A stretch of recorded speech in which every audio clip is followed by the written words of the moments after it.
kasama po natin ngayon si Chef Nora Andrade and gagawa siya ng spammer rice. Hello, good morning po sa inyo lahat.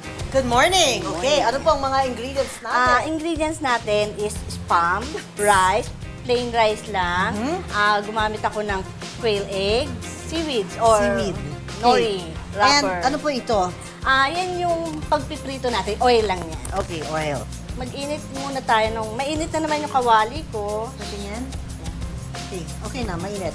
Konti lang, para hindi masyadong tumalsik. Yun yung tip ng tip ko sa iba. Kasi iba kasi, kung magprito masyadong marami. So, pag nagprito siya, talagang Talsik-talsikan. talsik-talsik. Yes. So, para Na-experience hindi, ko na yan. Para hindi masyadong konti lang. So, prito muna natin yung spam. So, yung spam, binutas ko na sa gitna. I see. But yung spam, di ba, meron na siyang oil, so kailangan pa ba talaga ng... Pwede hindi na kasi mantika? kanina ko pa nabuksan, kaya yung mantika niya natanggal niya. I see. Piprito muna natin yung spam ng kabilaan para luto pareho. Okay. So, habang nagpiprito tayo niyan, so kinuha ko na yung Lalagyan ng spam. spam. Para hindi dumikit, lalagyan natin siya ng kanin. So, para hindi dumikit. So, ito kasi marami na akong nagamit ko na siya. So, lalagyan ko na lang siya uli ng oil. Puti mo nagamit na. Kasi gumawa yung- ka na. Okay. So, kanina. And then, lalagyan mo ng oil para hindi dumikit. Dumikit yung kanin. Sige, ako na lang po. Lagyan pa. Okay na yun. Okay. Konti.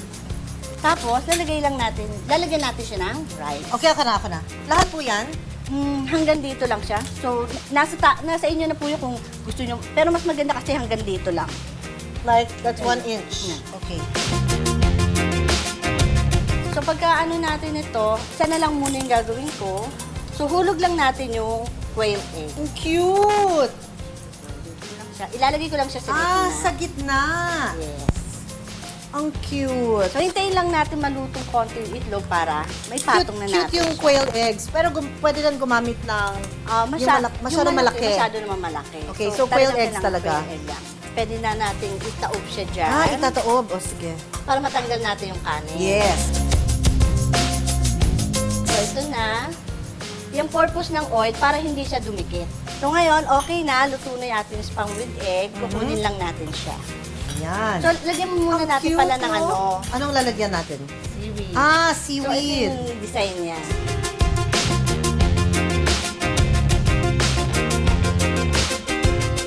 So, patong lang natin siya dito. Wow! Yan. Cute! Ang sarap! Kaya yan po ang ating spammer rice. Pwede ka na tikman. Okay, sige. Kausapin mo na lang sila habang ako ay titikim. Binabati ko po yung Laudit family, Picanya family, and Salvo family, and De Los Reyes family.